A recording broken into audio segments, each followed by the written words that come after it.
Bismillahirrahmanirrahim. Uhayyikum bitahiyyatil Islam, tahiyyatul mahabbah, tahiyyatul qalbi liqalbi.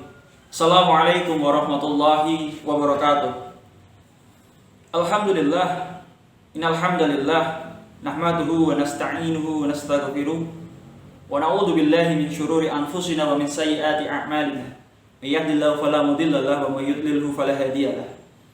Asyhadu an la ilaha illallah wahdahu la syarika lahu wa asyhadu anna Muhammadan abduhu wa rasuluh. Qala Allah Ta'ala fi Qur'anil Karim, A'udzu billahi minasyaitonir rajim. Ya ayyuhalladzina amanu taqullaha haqqa tuqatih wa la tamutunna illa wa antum muslimun. Al-ayah.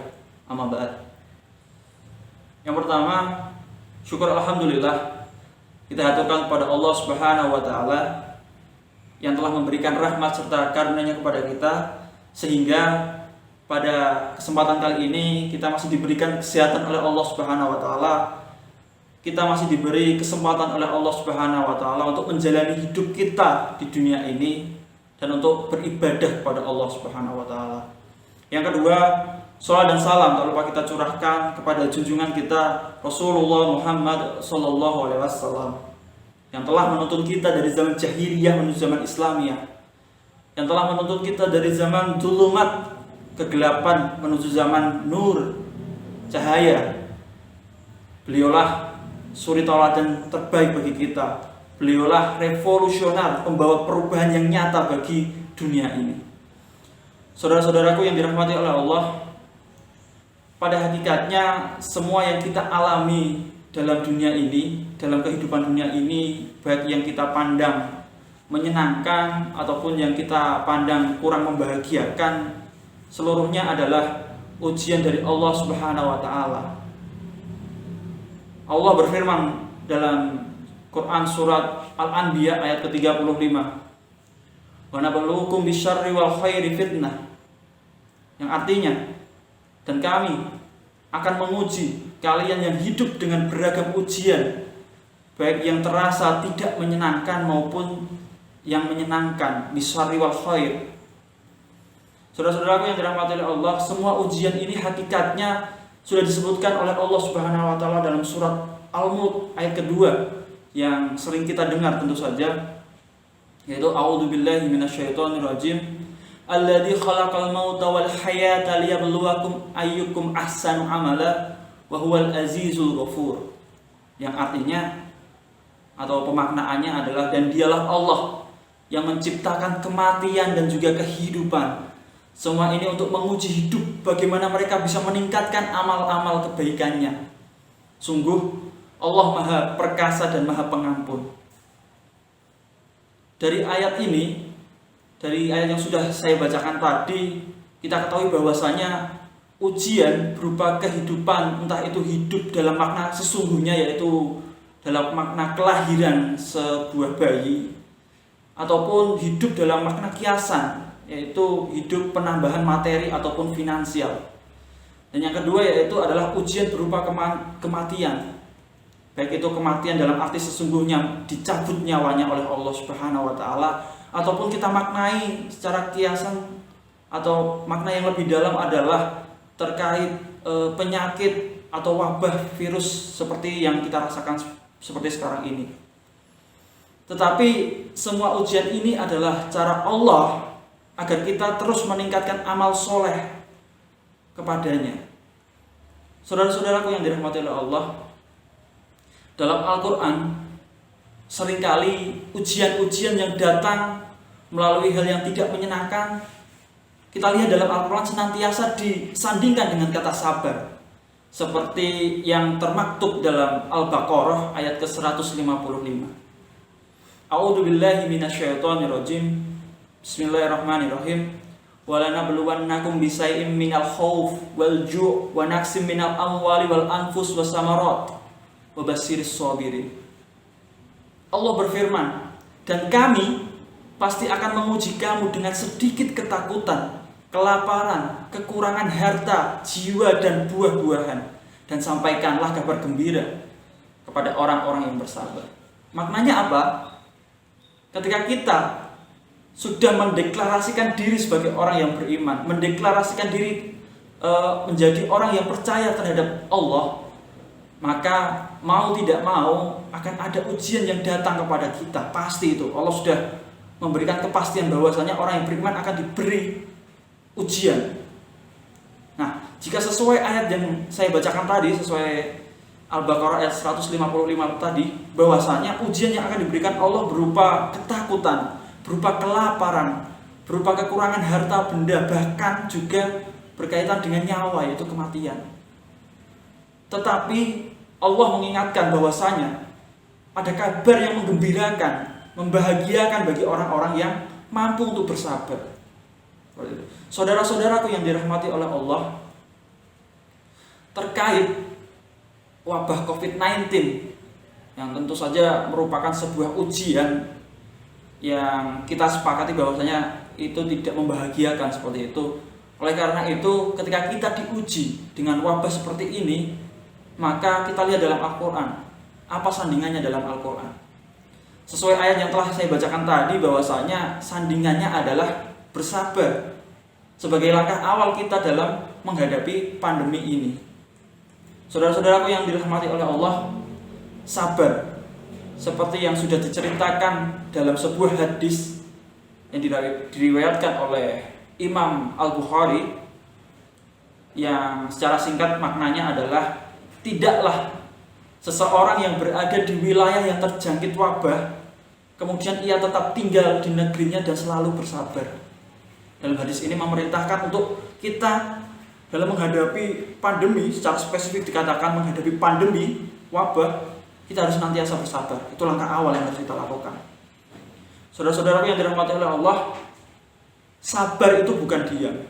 Sabar itu bukan menunggu pasrah, tetapi sabar adalah sebuah sikap menerima keputusan Allah, menerima keputusan yang ditetapkan oleh Allah, kemudian diiringi oleh ikhtiar untuk mengatasi hal yang dimaksud tersebut, dan menyerahkan seluruh hasilnya kepada Allah Subhanahu wa Ta'ala untuk menerima ridhonya.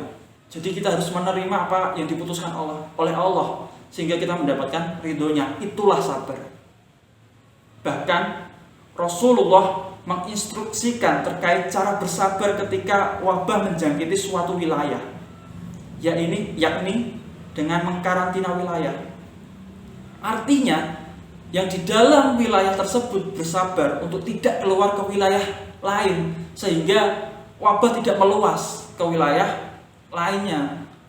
Begitu pula ketika orang di wilayah lain bersabar untuk tidak buru-buru masuk ke dalam wilayah yang terjangkiti. Saudara-saudaraku yang dirahmati oleh Allah, lantas pertanyaannya adalah bagaimana cara konkret kita berikhtiar dalam menghadapi wabah pandemi COVID-19 seperti sekarang ini? Tentu saja adalah dengan cara sinergisitas baik antara rakyat dengan pemerintah dengan wilayah-wilayah terkait yang terjangkit, kemudian satgasnya dioptimalkan, serta pemuka agamanya didorong untuk memberikan ketenangan kepada masyarakat, memberikan solusi-solusi dari permasalahan yang muncul di masyarakat dengan fatwa-fatwa yang menenangkan masyarakat. Nah, itu bersinergi. Dan apabila kita tidak mampu untuk bersinergi, hanya akan memunculkan kekacau balauan, dan masalah wabah ini tidak akan selesai, bahkan tidak ada ujungnya. Saudara-saudaraku yang dirahmati oleh Allah, sudah menjadi sebuah keniscayaan bahwasanya hidup tidak lepas dari berbagai cobaan. Kita tahu itu. Seperti yang kita ketahui bahwasanya umat manusia tengah diuji oleh Allah Subhanahu wa Ta'ala dengan menghadirkannya sebuah wabah yang sekarang menjadi pandemi, yaitu COVID-19. Tetapi seberat apapun cobaan hidup kita, sebagai manusia yang beriman harus mampu mengambil hikmah dari berbagai kejadian, baik itu masalah, ujian, bahkan cobaan atau apapun itu. Kita harus pandai mengambil hikmah dari segalanya.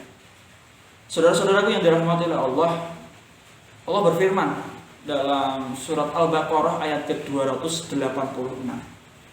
A'udzu billahi minasyaitonir rajim. La yukallifullahu nafsan illa wus'aha. Allah tidak akan membebani seseorang melainkan sesuai kesanggupannya. Dari sini kita bisa yakini bahwasanya Allah tidak akan membebani hambanya, melainkan hamba tersebut sudah diberi kemampuan untuk mengatasi ujian tersebut. Ketika kita sudah yakin akan kemampuan yang diberikan Allah kepada kita, seberat apapun cobaan, seberat apapun masalah, seberat apapun ujian yang didatangkan kepada kita, kita pasti mampu untuk menghadapinya. Karena Allah sudah meyakinkan itu, la yukallifullahu nafsan illa wus'aha.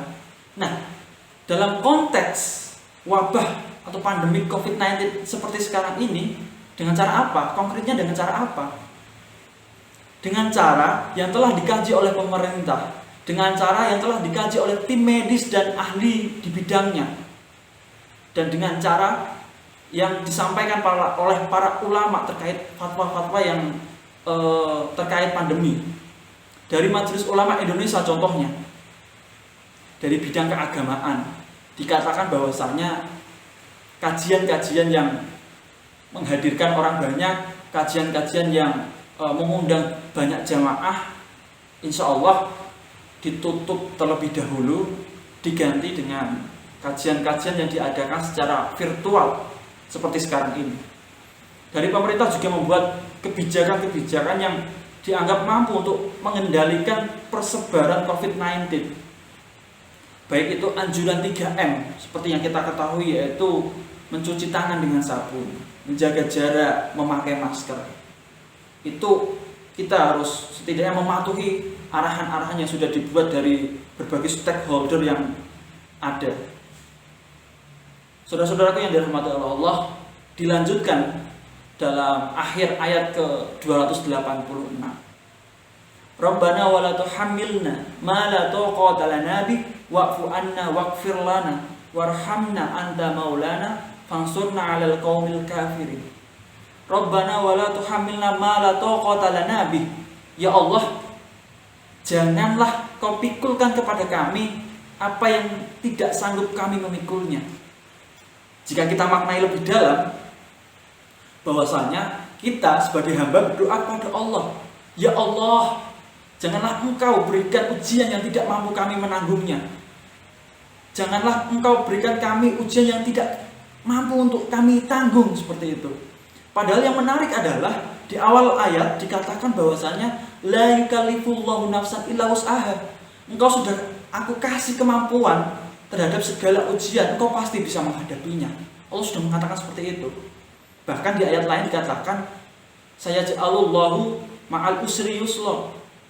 Sayaj'alullahu ba'da usri yusra. Maka Allah akan memberikan setelah kesulitan akan ada kemudahan. Atau yang lebih dahsyat, yang lebih kita sering dengar dalam surat Al-Insyirah. Ada dua ayat yang penting di sini, yaitu fa inna ma'al usri yusra, inna ma'al usri yusra. Dalam surat tersebut Allah mengulang huruf taukid, yaitu inna. Inna itu huruf taukid. Yang artinya apa? Yang artinya apa?